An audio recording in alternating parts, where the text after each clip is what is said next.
Welcome to the Mudcat Report, community news, politics, and culture with a local twist. Here's your host, owner and publisher of the Gazebo Gazette, Hunter Dawkins.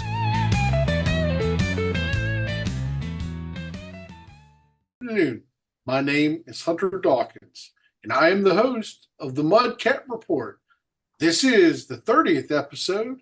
It's a Mississippi Gulf Coast community news podcast, sponsored by the Gazebo Gazette, Harrison County's independent newspaper, the Beau Rivage Resort and Casino in Biloxi, Nine Toes Brewing Company in Pass Christian, O'Dwyer Realty Agent Stephanie Mankiewicz, Joseph Kelly, attorney at law, Coast Casual in Pass Christian, the Insurance Barn in Gulfport, Hook 'em for Heroes Block Party, Saturday, September the 12th, right here at Nine Toes Brewing Company.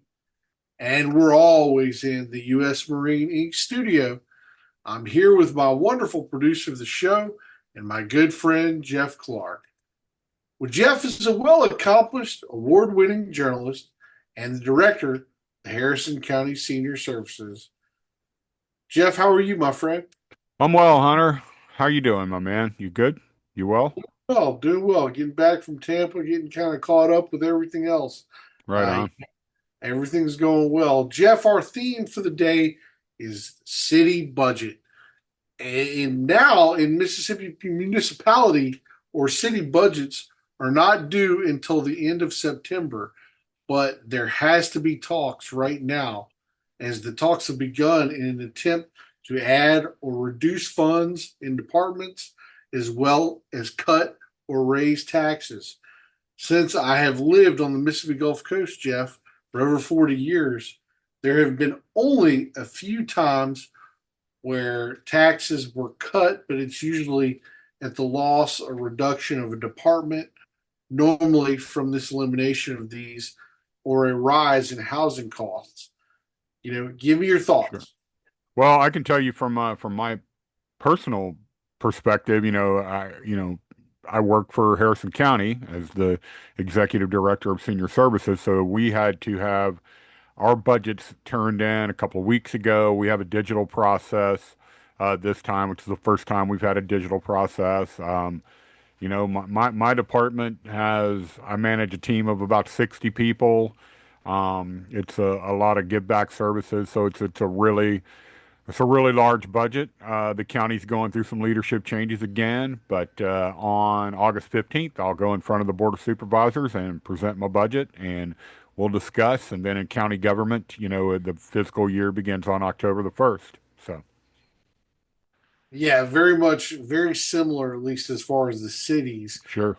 Mississippi. And, we'll obviously talk to these city guests, the two aldermen that are in charge of, being responsible for watching out for citizens' interests. It's there's always the chance property taxes, or people are always concerned about that. There's the school can ask for a millage increase. There's a lot that goes on into putting a budget together, and it's always a very fascinating process. But let's pause for commercial break, and we'll be right back with our first guest. If you are thinking about selling on your own, maybe ask Steph. If you would like to talk to Stephanie to help determine your next steps, call today at 228-563-0471 or call her at the office and ask for Steph at 228-452-4242. United States Marine Inc. knows what it means to show up strong. Your grit and teamwork inspire us every day. At USMI, we cherish our family, and our family includes community and you. USMI builds the baddest boats with pride and coastal toughness. Looking for effortless style on the coast? Discover Coast Casual in the Pass, your locally owned men's and boys' boutique. Coast Casual offers a mix of coastal and southern-inspired clothing, accessories, and gifts. Guest is my good friend, owner and CEO of the U.S. Marine Inc., who is also one of our great sponsors, and he has an even more important job Ward 1 Alderman of the city of Pasquarchan, Barry Drafus. Barry, how are you, my friend?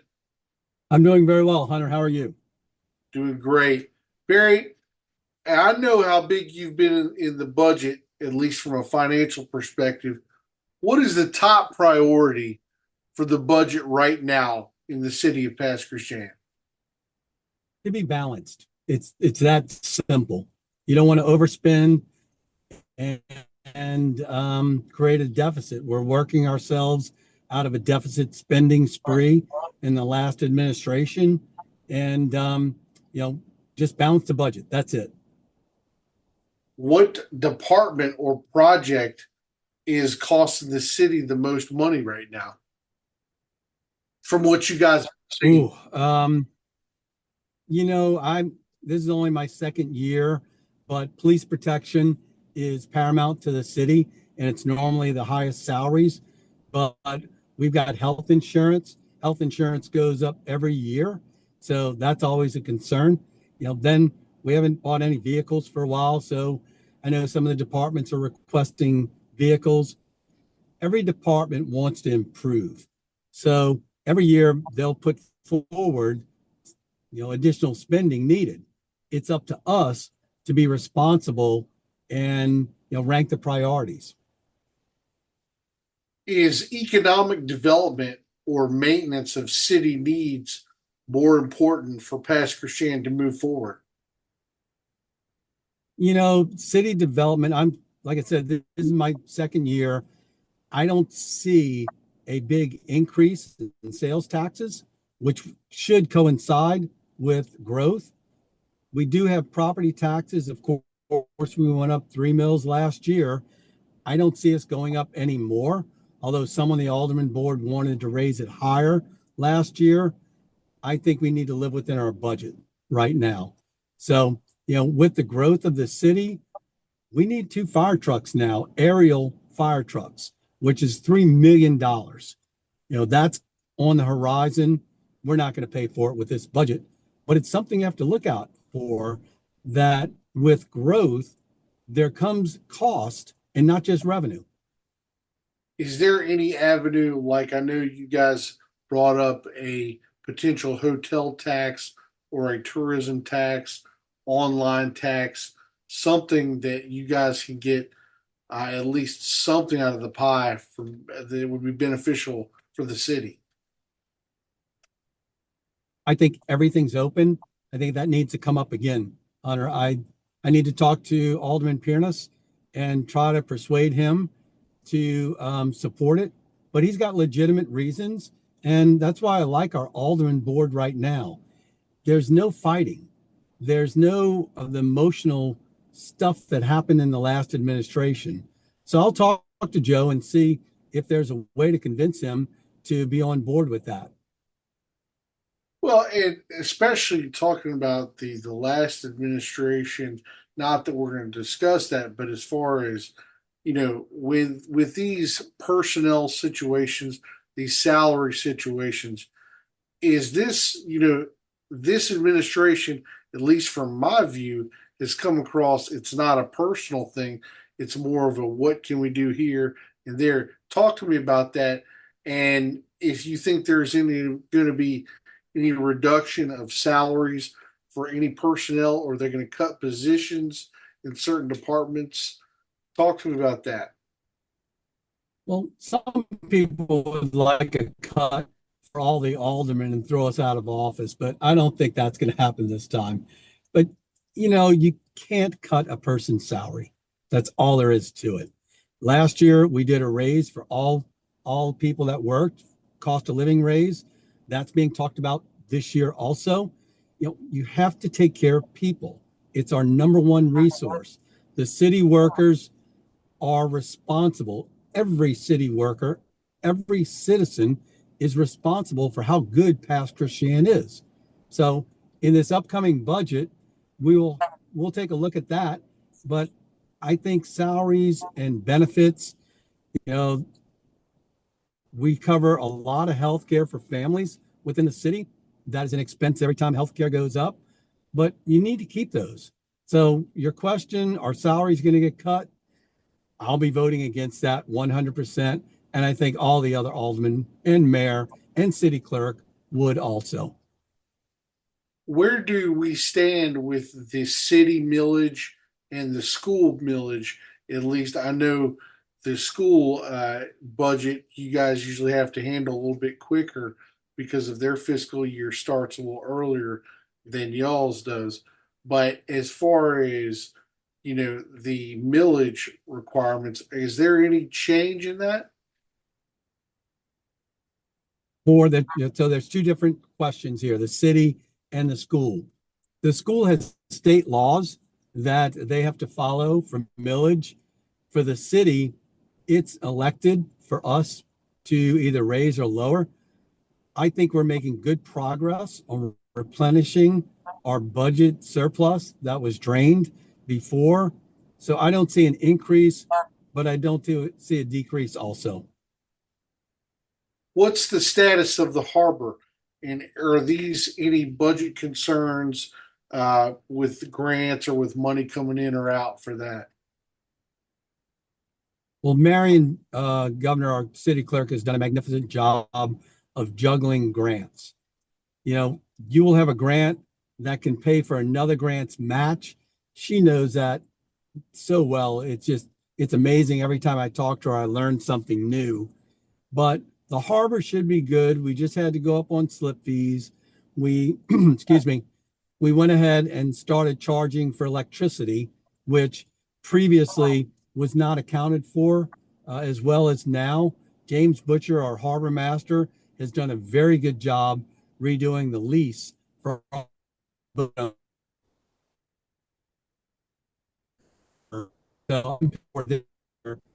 last year. I think it's what harbor doing. I am hopeful we'll be running at the very least break even, possibly more, but I think we'll be at the deficit we were last year. Final question, my friend. Will the law enforcement and fire departments have any chance for a increase in salary, or is it pretty much stagnant where it's at? Hunter, that's a great question. And, the city of Pasquarchan is good because of the citizens and all the workers. While we need fire protection and we need police protection, if we don't have Paul, our clerk that pays the bills, they can't go get fuel. If we don't have Olivia, who pays everyone's salary, nobody gets a check. If we don't have the city workers that clear the streets when we have trees come down, we won't pass.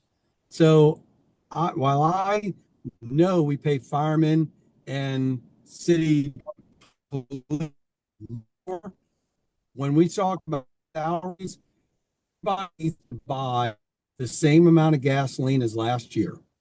And if it's 2% more, 3% more, the cost of living, the CPI index, people need to buy the same thing they could buy last year. So I don't disseminate between firemen, police, it's all workers. Then we can take a look at the departments and see where they need raises for special talents that are worth more to a city than other talents. My friend, you take care. Let us know how we can contact you if need be, or the audience. Well, you've got my City Hall number is on the website. My personal cell phone, which you said not give out, but I always do, is 504-432-8464. And my alderman address, I believe, is Barry Drafus at PC. Hunter, I really don't know, but it's on the website of the city, which is very informational. Well, we thank you, my friend. Thank you very much. Appreciate the opportunity, Hunter. Looking for trusted legal guidance on the Mississippi Gulf Coast? Joseph Kelly, attorney at law, has been serving the coast since 1993, helping families protect what matters most. From estate planning to securing your legacy, Joseph Kelly provides experienced, personalized legal services designed around your unique needs. The Gazebo Gazette is Harrison County's only independent newspaper, Publishing news from Gulfport to Bay St. Louis every Friday. Hi, this is Hunter Dawkins, owner of the Gazebo Gazette. If you're looking for local news without the hassle of sorting through story after digital story, Log on to thegazebogazette.com. Looking for insurance coverage you can count on? Call the Insurance Barn, a professional agency since 1959. The Insurance Barn writes all-in-one policies and offers coverage for homeowners, fire, flood, commercial property, auto, boats, motorcycles, plus wind and hail protection. guest and my good friend, three-term Alderman-at-Large, Donald Frazer. How are you, my friend?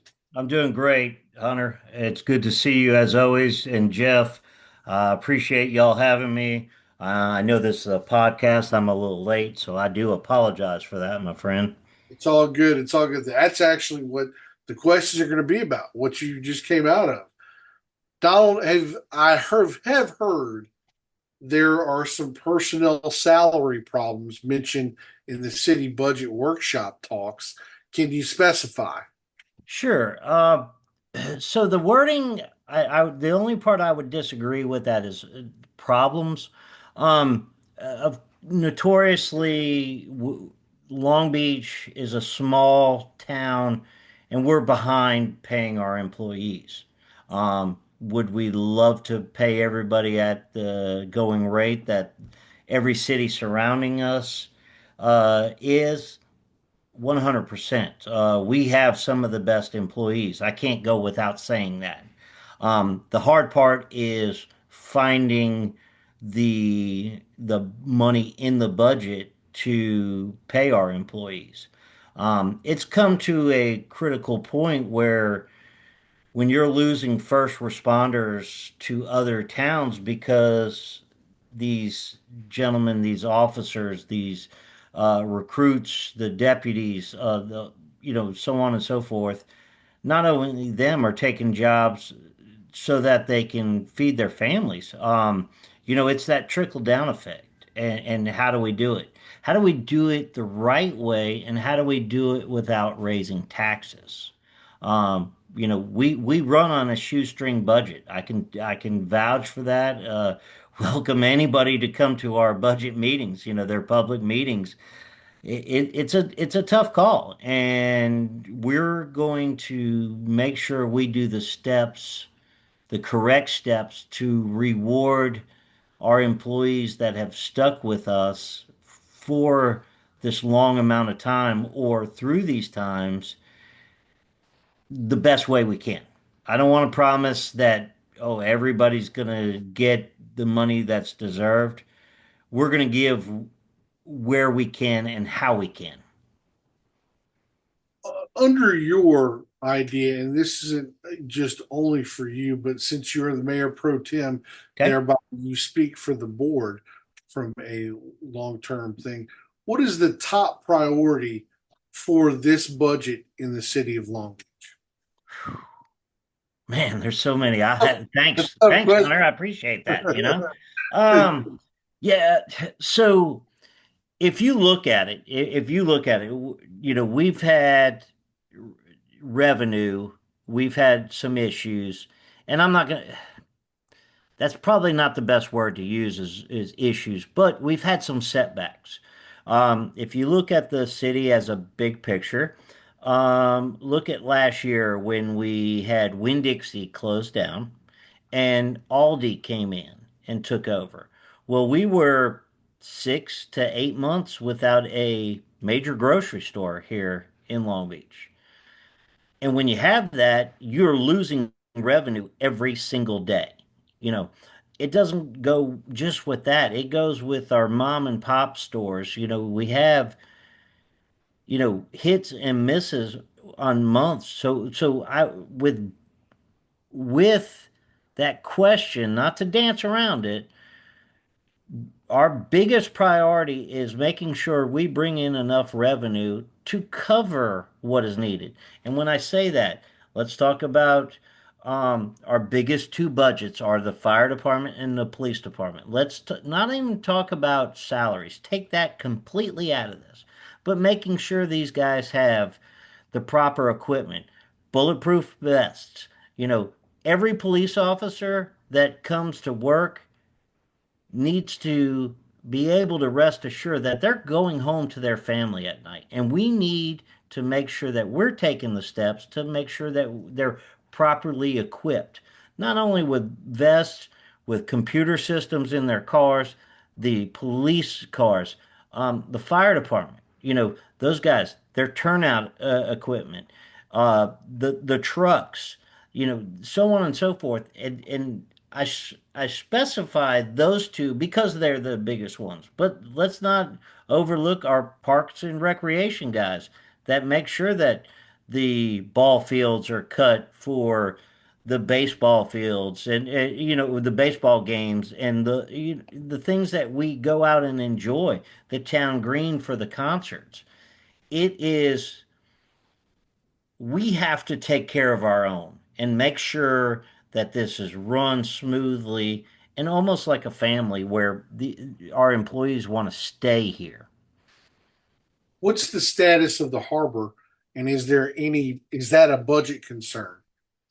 Well, so if you look at our budget as we sit today on the 28th of July, it's a zero budget. We don't have anything budgeted at this moment. We had a long discussion because there are piers that are going to open up. Now, I say this, don't have the public twist that going, when we open a pier or two, it's not going to be without headaches. We still have to dredge the harbor to make sure you can get your boat in and out safely. But is that going to be an everyday process? No.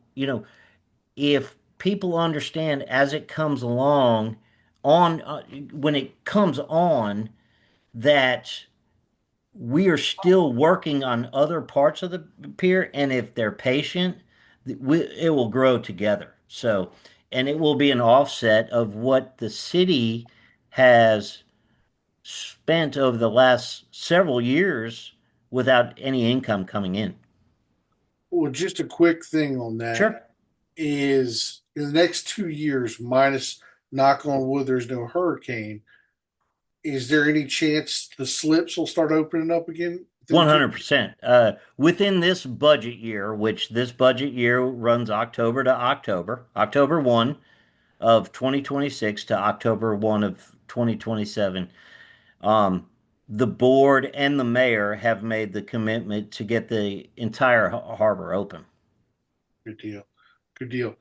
Is economic development or maintenance of the city needs more important for Long Beach to move forward? Oh, 100%. Are you saying, I'm sorry, the question is one or the other? Yeah, one or the other, economic development or maintenance of the city needs.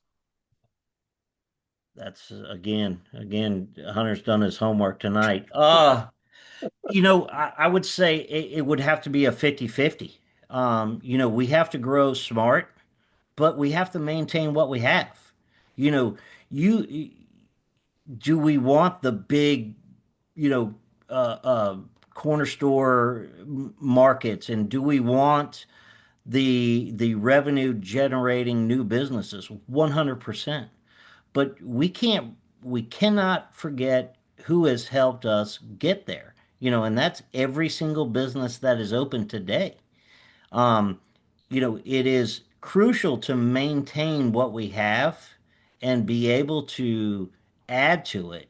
But it is also just as crucial to go out and bring in new businesses to help us grow. Final question for you, my friend. Yeah. Where do we stand, or the city of Long Beach stand, on city millage? And I don't know if you can talk about, but the school district millage, I'm not necessarily sure if y'all have already discussed that or not. So, as far as the school district, the city and the school, which but I want to make sure that the public knows, they're two separate entities. Yes. The city adopts the school budget as a pass-through. It's just formality. We are, by law, we can't go in there and change anything. But with that being said, the school district and the city work well together, day in and day out. It is a partnership, and it has to be, being that the school is the biggest employer in our city. Um, so so as far as the school budget, we adopted at our last meeting, and that has been sent on to Jackson. As far as the city millage, I don't see any change. If so, to reword it, um, I will not, and I know my fellow board members have zero plans to raise taxes. And that's the word that, everybody wants to hear. We look every day to deal with what we have coming in and how can we give the most services to our community. Absolutely. All right. And I know I said final question, but this probably I should have Lisa come in with you on this question. She's I've not far. I can guarantee you she's listening. I've heard this, and I'm just going to throw this out there. I've heard there's some rumors that there's some plans for running for a position next year. Is that more than likely? Oh, that is 100% that I will be running for state representative. Well, we congratulate you. We look forward to seeing that, and we hope that we can talk to you again before then. Awesome. I appreciate everything. Hunter, I always appreciate what you and Jeff do. This podcast, since it's come on, I think I was on the second episode, but I am definitely a follower of it. I listen every week when you do send it out. It's something, being on the road all day long, I do listen and I do learn some things. So for that, I do appreciate that. And there will be more information to come as the campaign does kick off, and so on and so forth. But it, it's a it's a huge thank you to you and Jeff for what you guys do. This giving back to not only the Long Beach community but the coast itself, because you guys, you do counties, you do the cities and all that, and it's very informative. So thank you. We thank you very much, and I will tell everybody the first announcement on the media that you are running. Absolutely. We'll go. Now I have to go answer to the boss, but I appreciate you. I appreciate you asking that question, sir. Thank you, sir. Take care of yourself. All right. Have a great day. Nine Toes Brewing Company is a Gulf Coast destination for craft beer, great food, and interactive entertainment. Enjoy a rotating selection of small batch brews, a menu of comfort food favorites, and state-of-the-art golf simulators featuring world-famous courses. Mark your calendars for Saturday, September 12th, and head to Nine Toes Brewing Company in Pass Christian for the Hook 'em for Heroes block party. It's a free event from 1 to 10 p.m. featuring live performances by J.J. Gray and Mofro, Mark Broussard, Cedric Burnside, Honey Island Swamp Band, and more. Best of all, the event supports local veterans and first responders, so come enjoy great music while giving back to those who have served our communities.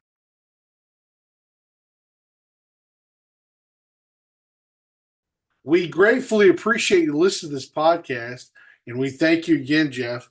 We got a lot of good news there, not only as far as city budgets and all that, but we got some campaign news, and it's definitely interesting to be in our neck of the woods here. So Yeah, absolutely. Some great information tonight. So once again, home run, knocking it out of the park. there you go, my friend. We want to thank all of our sponsors, including the Beau Rivage Resort and Casino in Biloxi, Nine Toes Brewery in Pass Christian, or I should say Nine Toes Brewing Company in Pass Christian, making sure that I'm right with that. O'Dwyer Realty Agent Stephanie Mankiewicz, Joseph Kelly, Attorney at Law, Coast Casual in Pass Christian, the Insurance Barn in Gulfport, the Hook 'em for Heroes block party on Saturday, September the 12th, and we're always in the U.S. Marine Inc. studio. Make sure you check us out on YouTube under the Gazebo Gazette Productions, or follow us on the award-winning thegazebogazette.com, where the podcast will be posted later on this week, as well as on facebook.com/The Real Gazebo Gazette, or on X at Gazebo Gazette as the handle. The Mudcat Report is available on all podcasts, including Apple, Spotify, iHeart, and Amazon Music under the Mudcat Report tag. Signing out, this is Hunter Dawkins, and now you know the rest of the local story. Good night.